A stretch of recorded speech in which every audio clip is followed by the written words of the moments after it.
इस वीडियो को लाइक करें, हमारे चैनल को सब्सक्राइब करें, बेल आइकन जरूर प्रेस करें हमारी न्यू वीडियो सबसे पहले। अस्सलाम वालेकुम, मैं हूं साहिल इलियास और आप देख रहे हैं सब रंग।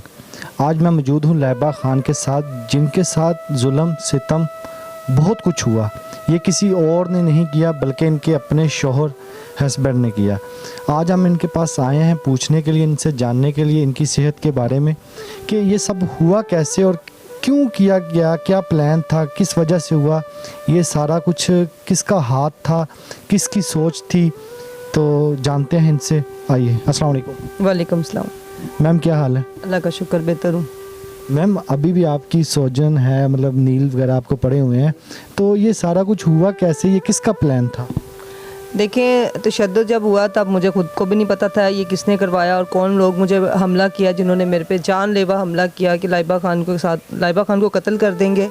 तो खैर मीडिया सबसे बड़ा सरमाया हमारा, अगर मीडिया ना हो तो हम लोग कुछ भी नहीं है। और मीडिया की आवाज़ लाइबा खान के, आप सब जितने भी चैनल्स हैं सब लाइबा खान का साथ दे रहे हैं कि लाइबा खान हम आपके साथ खड़े हुए हैं। तो ये आप सबका प्यार है, यकीन करें, वरना मैं तो अपना आप हार चुकी हुई थी कि मैं किसी के साथ बात भी करूँगी, किसी के साथ मेरी तस्वीरें निकाली गई, मेरी चीज़ें निकाली गई, मुझे इतना डिग्रेड किया गया, तशद्दुद कर रहे हैं मेरे पे। मतलब वो कौन लोग हैं वो आप सबको पता कौन है।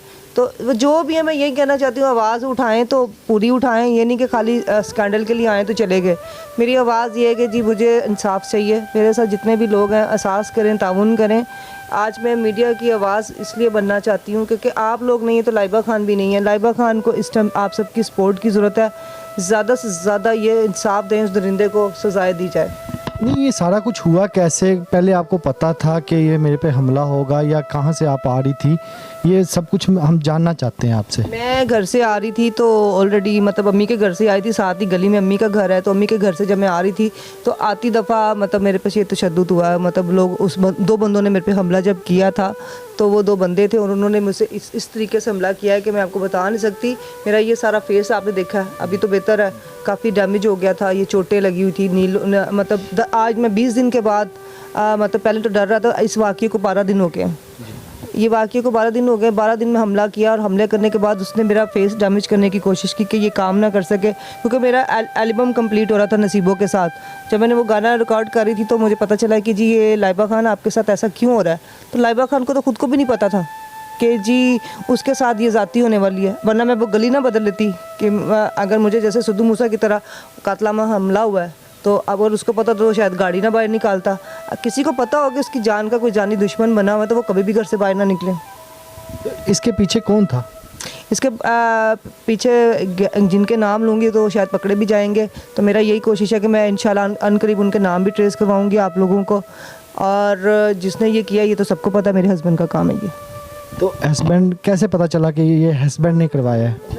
फील करे कि ये भी लड़की मुझ पे मरती है, ये भी तुम्हें गालियाँ देती है। देखें, उन लड़कियों का कसूर ही नहीं है, मैं उनको गलत इसलिए नहीं कह सकती क्योंकि उनको हकीकत का पता ही नहीं है। वो तो जो ये सुनाएगा वो सुनेंगी, जो मैं सुनाऊंगी वो लोग सुनेंगे। सच क्या है ये तो अल्लाह को पता है, ये मुझे पता है, ये ऐसे पता है।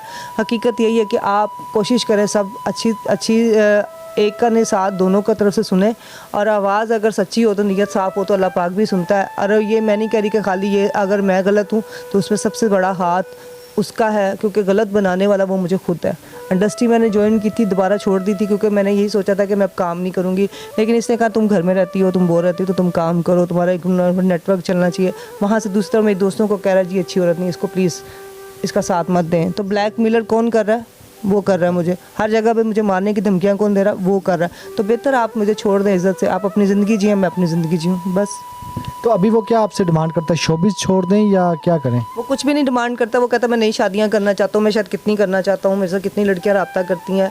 हर लड़की भाई वो आपके पीछे नहीं आती, आपके पैसों के पीछे आती है। हर लड़की कोई लड़कियाँ हमेशा औरत ज़ात, अल्लाह पाक ने एक ऐसा रिश्ता बनाया है, औरत ज़ात हमेशा किसी मर्द के पीछे ऐसे नहीं आती, वो हमेशा उसके पैसों के पीछे भागती है। ऑन द लाइफ में कहूँगी कभी भी औरत को आप जितने मर्जी पैसे खिला दो, औरत तब तक नहीं बनती जब तक वो आपके निकाह में नहीं आती।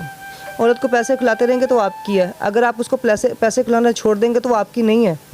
ये दुनिया का एक असूल है, मैं इसमें किसी मर्द को गलत नहीं कह सकती। मर्द औरतों पे पैसे निछावर करते हैं, अपनी बीवियों को नाराज़ करते हैं, ये करते हैं। तो ऐसे मर्दों पे भी लानत है जो औरतों के साथ बुरा करते हैं, और ऐसी औरतों पे भी लानत है जो मर्दों के होते हुए इधर उधर मुँह मारती हैं। तो आप देखने वाली औरतों को या मर्दों को क्या मैसेज देना चाहेंगे? मैं यही मैसेज दूंगी, मैं काम कर रही हूँ इंडस्ट्री में, दोबारा मैंने कम बैक कर लिया, इंशाल्लाह मेरा नाम होगा, काम होगा, मेरा वर्क होगा। मेरे जो वक्त मेरे साथ बुरा था वो मेरे से गुजर गया, तो अच्छे काम करूँ बुरे करूँ वो मेरी लाइफ है, और मुझे फ़िलहाल इंसाफ चाहिए। इस टाइम मेरी इंसाफ की आवाज़ है कि ये जल्द से जल्द मुझे जितनी जल्दी हो सकता फ़ारग कर दे, या दुनिया के सामने माफ़ी मांगे, ठीक है, कि मैंने गलत किया है, या फिर इसको कानून की सज़ा मिल जाए। हाँ, कल को मेरी जान को कुछ होता तो उसका ज़िम्मेदार यही होगा। चलिए, अल्लाह पाक आपको सेहत दे, तो हमारी दुआएं आपके साथ हैं।